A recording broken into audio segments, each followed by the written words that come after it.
meron po ako sa inyong two things na ibibigay. Number one, learn to let go.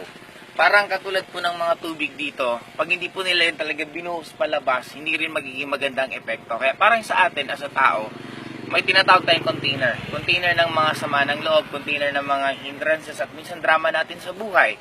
Kaya pag binitbit mo siya ng binitbit, hindi talaga magiging magandang effect sa'yo. Kaya dapat matuto ka na i-let go yung mga sama mo ng loob. Kung kanino man kami may galit, kasi sabi nga nila, the moment meron kang galit sa ibang tao, ang nahihirapan nun, hindi naman sila kung hindi ikaw. Okay? And number two, learn to be positive sa lahat ng nangyayari sa'yo. Kasi parang imagine mo, parang ito, yung tubig na ilalabas niya is nagsusupply pa ng kuryente sa area to.